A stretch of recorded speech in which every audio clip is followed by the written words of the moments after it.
फरियाद पीरा दिया पीरा ते मैं आख सुनावा तैनो जे मैं विच इतने बना हुंदे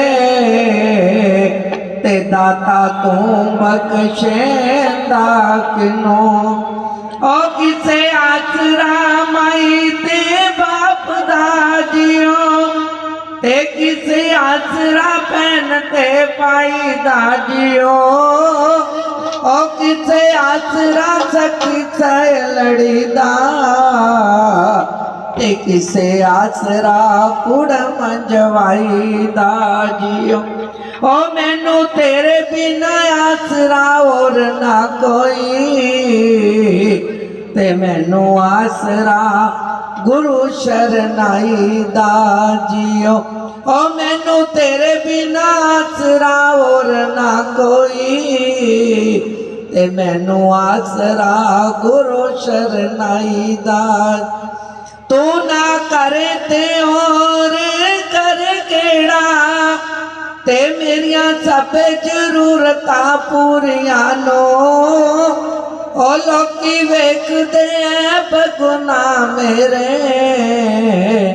ते मैं तकदी रहमता तेरियां ओ लोकी वेखदे ऐ बगुना मेरे ते मैं तकदी रहमता तेरियां एक सुन लो गुरु जी अर्ज मेरी ते मेरे औगना वल ना ध्यान करना पासा पलट देना कर्मा मेरे आंदा ते अपने चरना दे वल ध्यान करना ओ पासा पलट देना कर्मा मेरे आंदा ते अपने चरना दे वल ध्यान करना।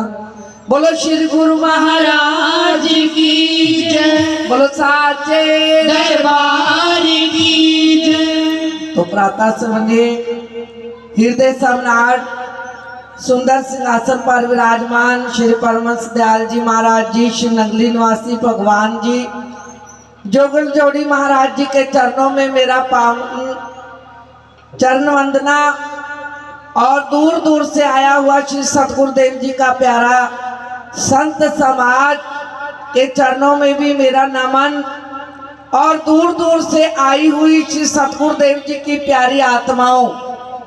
बहुत ही सुंदर घड़ियां, सुंदर समय, जिस समय के अंदर, जिस घड़ी के अंदर हम सभी अभी अभी पूजनीय बाई जी हम सबको आनंद दे रहे थे।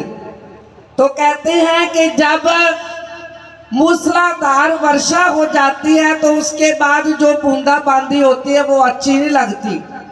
अभी अभी आनंद की मूसलाधार वर्षा हो रही थी। हम तो इस दरबार के एक छोटे से दीपक है, हम कह नहीं कुछ पाएंगे, एक छोटी सी हाजिरी ही लगाएंगे। तो ये आनंद जो अभी अभी हम सभी पूजनीय बाई जी से ले रहे थे, कहते हैं कि ये आनंद संतों के सानिध्य में ही मिल सकता है। इस आनंद को लेने के लिए जीव जो है संसार के कोने कोने में जाता है। जीव आनंद लेने के लिए ना जाने कहां कहां भटकता है, लेकिन ये जो आनंद है हमें महापुरुषों की शरण में ही मिल सकता है। जो आनंद हम अभी अभी ले रहे थे, अभी अभी आप सुन रहे थे कि संत समागम हरि कथा तुलसी दुर्लभ दोए सुत धारा और लक्ष्मी पापी देवी होए। ये जो संत समागम है, ये कभी कभी जब हमारे जन्मों जन्मों के पूर्वले कर्म जो है उदय होते हैं तो हमें ये आनंद प्राप्त होता है, संतों के दर्शन प्राप्त होते हैं। तो आज बहुत ही ये सौभाग्यशाली घड़ी है जिस घड़ी के अंदर हम संतों महापुरुषों के दर्शन करते हुए अपने इस जीवन को धन्य कर रहे हैं। प्रेमियों, इतनी संगत बैठी है, महापुरुष हमें सुबह से आनंद दे रहे हैं, वचन फरमा रहे हैं, हमें समझा रहे हैं। तो कहते हैं कि इन जीवों में से कोई भाग्यशाली जीव होता है जो महापुरुषों के एक वचन को भी अपने पल्ले में बांध करके ले जाता है, वो भाग्यशाली जीव है। एक छोटी सी बात है कि एक बार श्री गुरु नानक देव जी महाराज जी, आप सबको पता है कि श्री गुरु नानक देव जी महाराज जी हमेशा भ्रमण के अंदर रहते थे।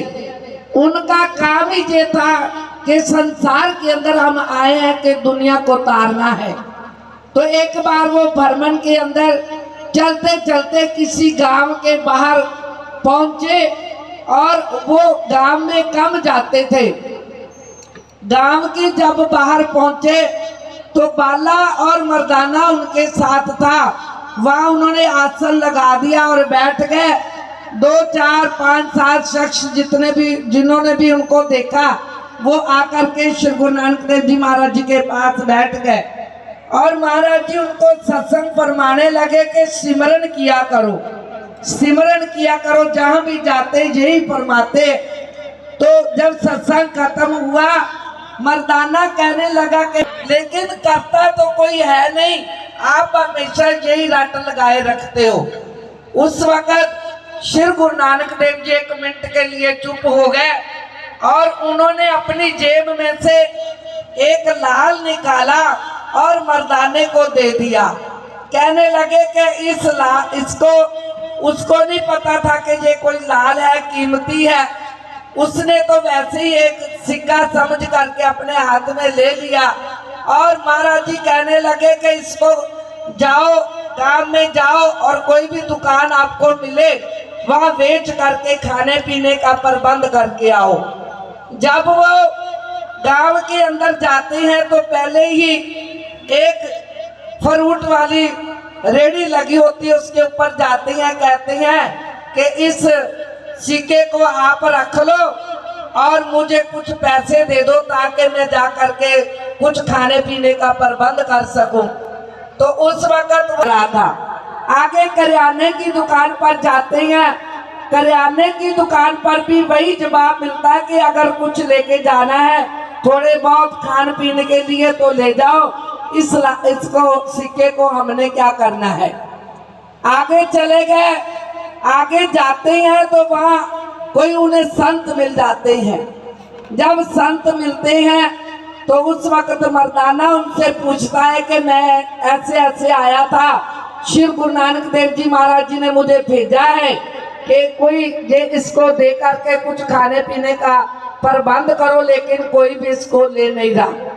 उस वक्त संतों ने उनको समझाया क्योंकि वो उसकी कीमत को जानते थे।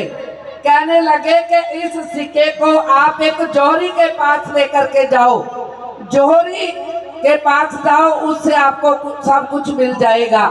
तो देखिए मर्दाना कि ये पैसे लेकर के आप जाओ, खाने पीने का प्रबंध करो, लेकिन आप बताओ कि श्री गुरु नानक देव जी महाराज जी कहाँ बैठे, मैं वहां पहुंच जाऊंगा।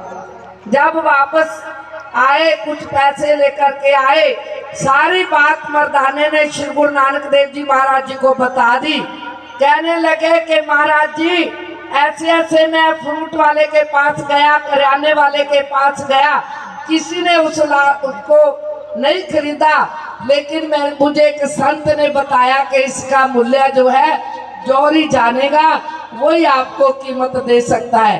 तो उस वक्त श्री गुरु नानक देव जी महाराज जी कहने लगे कि यही आपकी जो आपने मुझे प्रश्न किया था कि आप लोगों को कहते हो नाम जपो, नाम जपो, नाम जपो, कोई नहीं जपता, लेकिन जो इसकी कीमत को जानता था जौहरी, उसी ने इसका मूल्य पहचाना और वो दे भी नहीं सकता था। तो जौहरी ही इसकी कीमत को पहचान सकते हैं। जो मैंने आपको ये लाल दिया है दूसरे नहीं जानते। ऐसे ही जो परम पिता परमात्मा के दिए हुए जो श्वास है, जो उनका महापुरुषों का दिया हुआ नाम है, उसकी कीमत को कोई विरला जीव ही जानता है। जो जानता है वो ही नाम जपता है। हमने तो संसार के अंदर आकर के अपना कर्म करना है, क्योंकि महापुरुष संसार के अंदर कर्म करने के लिए आते हैं और हमें समझाते हैं कि नाम जपो, नाम जपो, नाम जपो। महापुरुषों का ये कर्म है। तो प्रेमियों, इतनी संगत बैठी है, इतने महापुरुष आप सबको दर्शन दे रहे हैं। कहते हैं कि सतगुरु का दर्शन परम सुखदाई, मन को पाक बनाता है। छूने से सतगुरु के चरणों को सब पाप मैल धुल जाता है। सतगुरु के चरणों को छूने से मन को एक लज्जत आती है, दिल को चैन भी मिलता है और रूह को ताकत मिलती है। तो आज हम सभी महापुरुषों के दर्शन कर रहे हैं। बहुत ही सौभाग्यशाली हैं जिनको महापुरुषों के दर्शन मिले, सत्संग मिला, कई जीवों को सेवा मिली। तो ऐसे ही हमारे जीवन के अंदर हमें ये सब कुछ प्राप्त होता रहेगा तो हमारा जीवन जो है कभी ना कभी पावन हो जाएगा।